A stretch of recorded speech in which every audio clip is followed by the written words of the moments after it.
Hello everybody, welcome to the third episode in our World of Work series. My name is Lydia Greenhalgh. I'm the Editorial Content and Campaign Manager at AXA Global Healthcare, and I'm joined today by Thibault, who is going to take us through his experience of international assignments. Thibault, would you like to introduce yourself?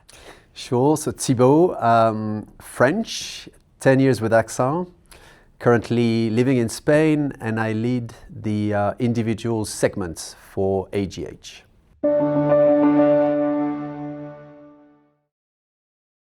Today we're going to be talking about what people need to stay brilliant on assignment and what your experience of that was as an assignee yourself, because you've got so much experience we want to talk to you about. So first of all, Thibault, can you tell me a little bit about your background in terms of working internationally? Sure. So I started my career in China, in Shanghai, in 2005. That gives you a bit of an insight on my age. And I started as a health insurance broker there after a few months of studying. Spent 10 years in Shanghai, then moved to AXA in Hong Kong in 2015. So that's when my AXA years started. Spent 6 years in Hong Kong, then for AXA again moved to Malaysia, where I spent 2 years precisely during the COVID times. And then moved to Spain in 2022, and I've been based there since then, working for the AXA Group and now AGH for 6 months. Why did you say yes to an international assignment? Was it mandated? Did you have a choice? If you did, why? I like to use this very English word, serendipity. It was never meant to happen that way. I said yes to a student exchange in China with no intention to stay there. So I had a 6 months rental agreement, which I had to renew numbers of times before realizing I'm probably staying. Yeah. So I was there with my girlfriend, who's now my wife. She had a job, and I decided to find a job. Found a job, and then that's how it happened. But it was never meant to be that way. A lot of the insights that we've found from our World of Work research that we've commissioned has found that I think assignees are broadly very happy with the benefits that they're receiving from their employer. You know, they're being looked after in a practical sense, logistics are good, the relocation efforts are brilliant. But obviously everybody experiences international assignments very differently. So there's now a bit more of a drive, a little bit more of a demand, I would say, for flexible, personalised benefit packages. What would you say was the most important thing that your employer delivered on to help you succeed in your role when you were on assignment? Few different answers onto this. Great, right? yeah. The first one is we might be looking at it from a very Western perspective of large organizations sending employees across the globe for, say, 3 years. I think the reality is that, at least for the individual business line that I work in, a lot of our customers actually live abroad. You know, they're not sent on an assignment of X number of years. They simply relocate to Dubai with the intention to live there, right? Oh, yeah. So that changes a little bit the perspective on whether the company is sending you. You're just going there, right? Okay, yeah. So you make your own decision, your own arbitrage, your own budget as well, right? So I think we have to factor that in. For the rest, to your question on the benefits, I think it really depends on the stage of life you're at. Mm-hmm.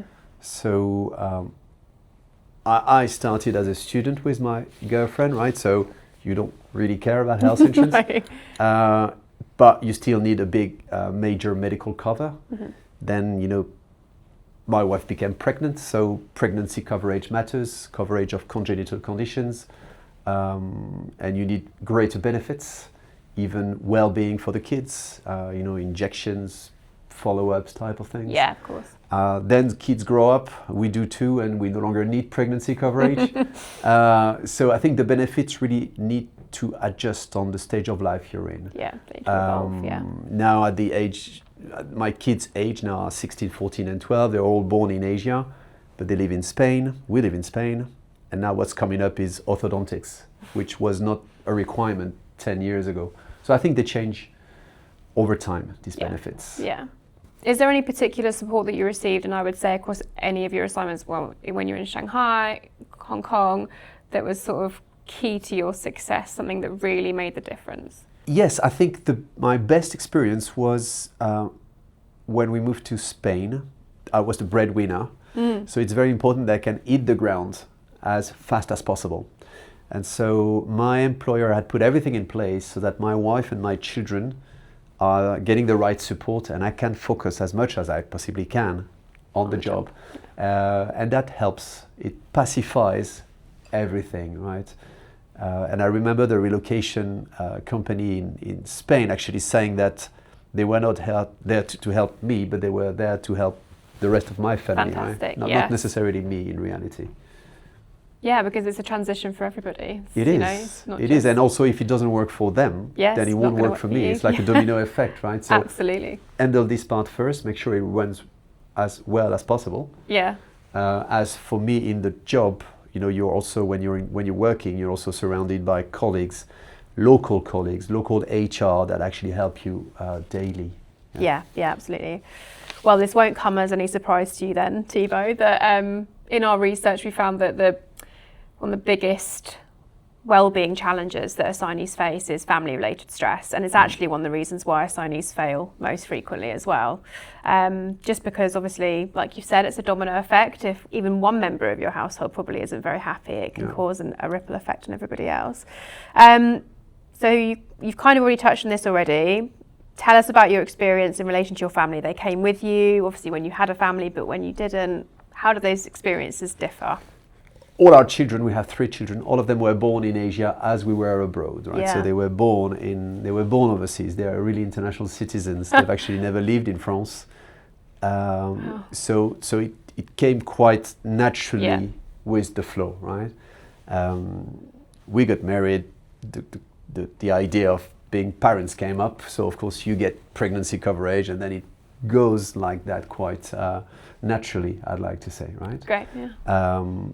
But as I said before, if family is uncomfortable where we're assigned, then we have a big issue, right? Yes. And that actually happened, fun fact, so to say, when actually not fun at all. When I started working with AXA in Hong Kong in 2015, for the sake of me starting the job, we applied for a visa for me only, and not for my family, because it would take a bit of time, right? Yeah. So I started working, and then one of my children was admitted to the hospital for a health emergency.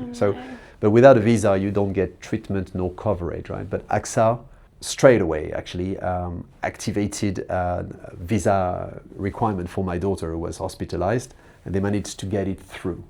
So that made a difference, because had that not happened, probably my wife would have asked us to leave right away, right? So very tangible example, impact. Absolutely. Yeah. There was a question that we added in, and you were like, this is a personal one, don't know if I feel comfortable asking it. It was about, was it easier to focus with or without family? But that's probably not as relevant for you, because your family kind of came with it, your family evolved as you took on different roles, right? So that was a wrong choice of words for me. When I mean personal, I meant it in a French way. Meaning that it's, I can answer this. There's nothing controversial about that. Okay. But because I got married there, then had children there, there was never a question of should I send them back home, right? That would have been a divorce, as a matter of fact. So you didn't have a choice, is what you're saying. It just happens. That's why I say it's serendipity, right? Yeah, I love this term because it's just happened that way, right? We were not aiming for chance, but chance just happened. So is it a question of then, do you think it would have been easier if you'd have done it on your own? No, I don't think so at all, actually. Because I believe personally, right, that, I mean, when I look at my own experience, that the fact that we grew our family kind of also meant to perform at work, right? Yes. Yeah. My wife was working too, and we had parents' duty to succeed and make a living, right? We were living 11,000 kilometers away from home in a foreign country. We had to perform at work. So I think the family actually kind of pushed us to do the extra mile. Now, would that have worked differently if I had been on my own? I don't know, but I know that I feel that it helped me make things happen and drive me. And I think it's still happening today. Yeah. I feel very fortunate to be living where I live and to have an international assignment in a foreign country. So it kind of pushes me to perform as much as I possibly can. Yeah, definitely. That's an interesting perspective, of course. What conversations do people not have enough of, do you think, before they embark on an assignment, taking their loved ones with them, of course, on that basis? So I've come across a lot of people, even family or friends, right, saying that they would love to, go on an assignment far, far, far away, right? It sounds fun, looks cool, makes really good Instagram photos, tempting. But then when comes the question around, but why are you not going? Then, a lot of my friends, I would say, right, expect to go abroad, like abroad in far, in a completely safe environment. The reality is, to take an assignment that would be 10,000 kilometers away from home, you need to have an aspiration or an acceptation of some kind of risk. You're never going to go there with everything controlled and factored in. Okay. So the ideal view that we would go and flat would be supplied for and perfect, and health insurance would kick in right away, and the doctors would speak French or whatever language you go with. It's not going to happen. There will be bumps on the road with schooling, with health insurance, with where you live, with the transportation, with how kids adjust to the time difference, to the new language they probably will have to learn. I like to say that you will never get it perfect if you really want it. Right? It's never going to be perfect. You need to have an aspiration for a bit of an adventure. Right? Yeah, definitely. Well, that's interesting as well. I suppose from our research, we found actually that there's a high expectation from assignees that their employer will deliver, a significant proportion of that experience to them. They'll get everything right in terms of, you said, like relocation, healthcare, even down to things like cultural preparation, language preparation, when actually there's so many factors to consider, so many factors that are out of control, like you've said, that you just can't plan for. And you've made a really good point about it. That takes away some of the excitement as well, if everything's... I believe so, yeah, I believe so. Is there anything else you think that you need to have? To give you context, we spoke to an intercultural specialist who said that there are certain personality traits that you innately have and others that you can teach, but it's the ones that you innately have that tend to be the people who are the most successful on assignments, the ones that are open-minded. Adventurous is one of them as well. Yes, adventurous, risk fanatics. Yeah. I think you need to have all of those traits. But in addition to this, you also need to, I think, convince your employer that by betting on you, you will not go to whichever place and leave after 6 months because you don't like whatever culture, right? So you also need to reassure them that you're ready for the fun. And then you're committing a little bit to persevere, right? Resilience, yeah. Resilience, absolutely, thank you.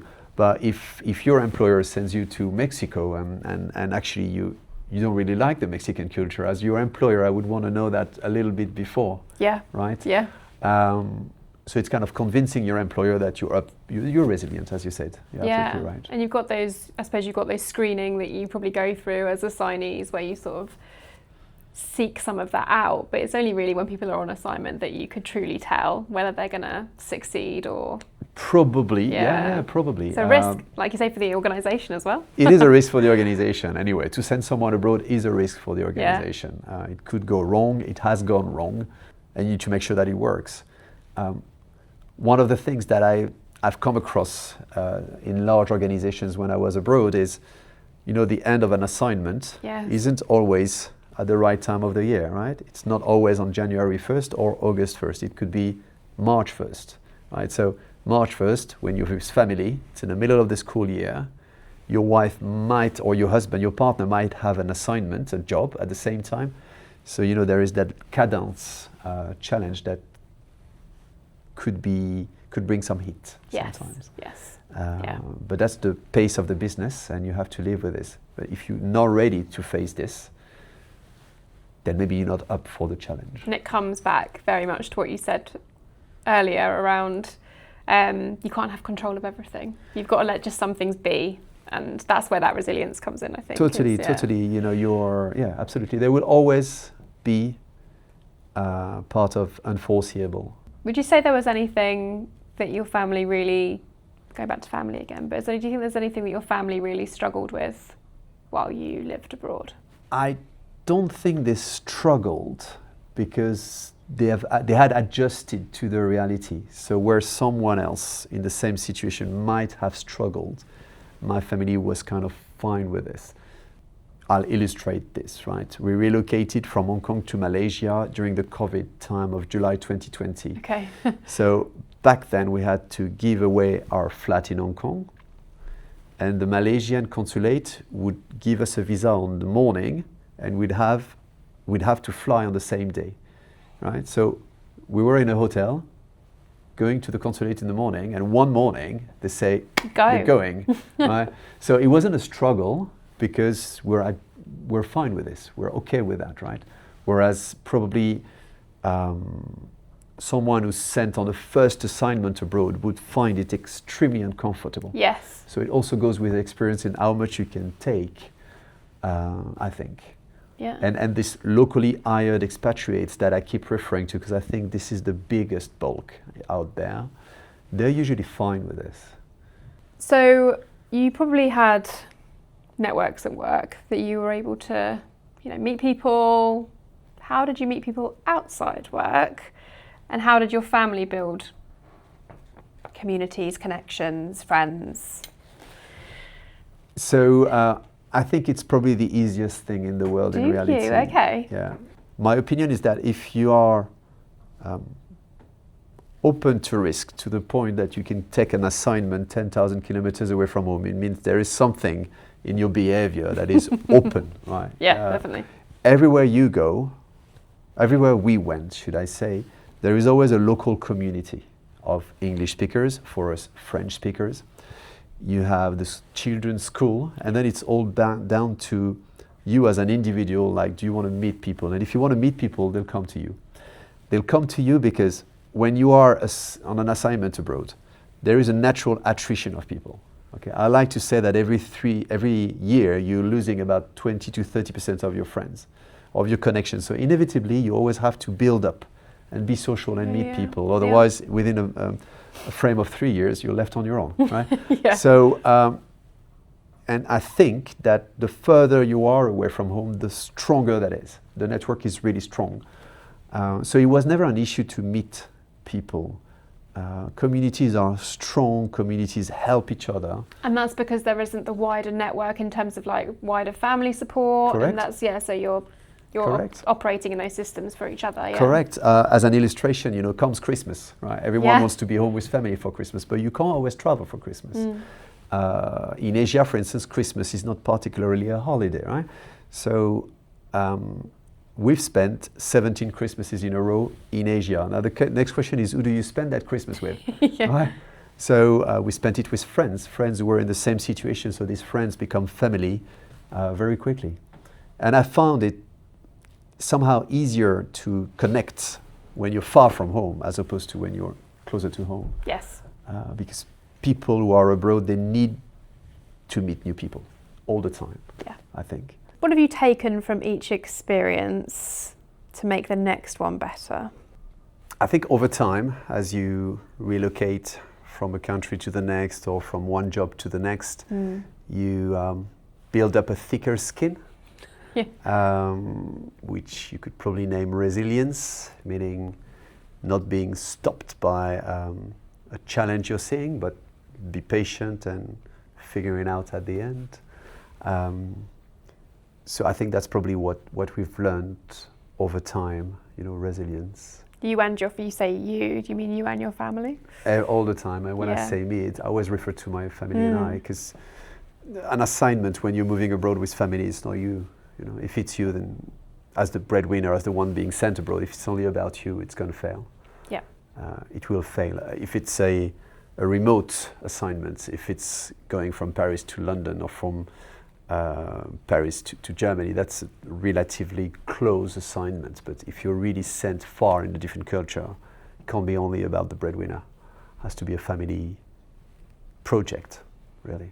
Yeah. Is there anything specific that you think families should consider before taking on an assignment? So anything, it doesn't, I'm not necessarily the practical, like healthcare and things that they just would never have thought of.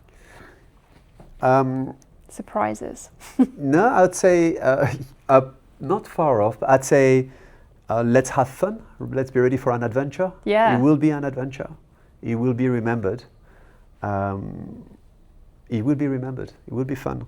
Great. Yeah, whether it's a boring assignment or whether there's COVID or whether there's whatever, it will be remembered as a fun thing. You'll get to visit places you've never visited before, come across cultural things that you had never experienced. They will be odd, fun, but I think it's a family decision, and I would always recommend it. Keep it as an adventure. It will be fun. What do you wish you'd known before your first placement?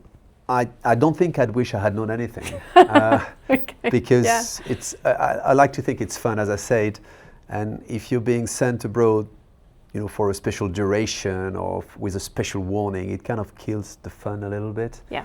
Even some of the people in our organization that I've come across that traveled abroad usually went there for not more than 3 years and ended up staying 6, 7, 8 years, right? So, and if it's a too long assignment, if you're warned on the duration of the assignment, typically, you might decide not to do it. Pressure, because of pressure? Pressure, but also... Is it worth it? Is it worth it? And the usual suspect of, we have parents are aging.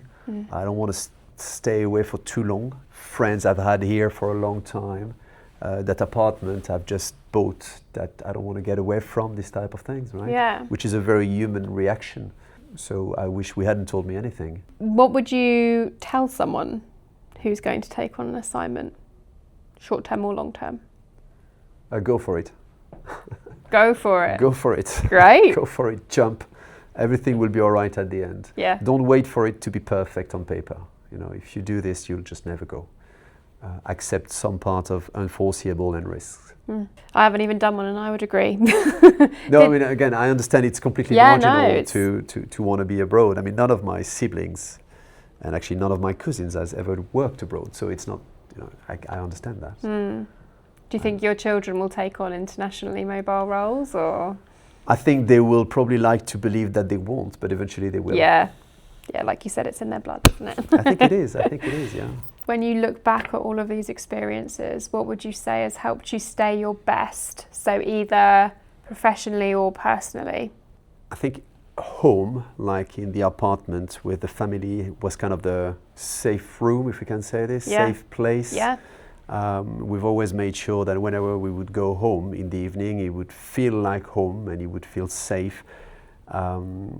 I think that's been very consistent for me as usually the one on assignment, but also for my children. Children are, it's an interesting experience when you're abroad, but going home and feeling that, all right, this is safe, this is home, I know these guys, I think it's allowed us to carry forward.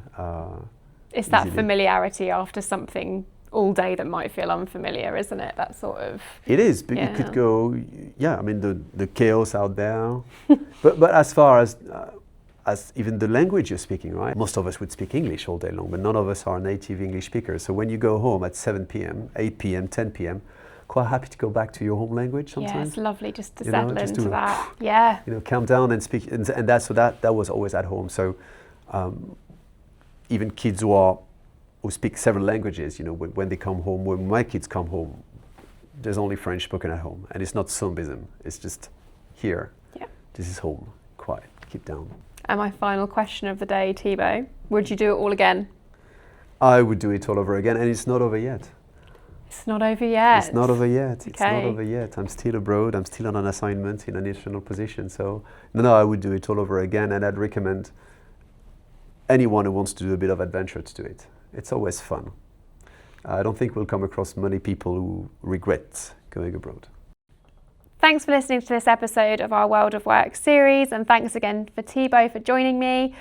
If you'd like to listen to our next episode, which is called Bringing Talent Home, and it's about the repatriation stage of international assignments, then remember to like and subscribe.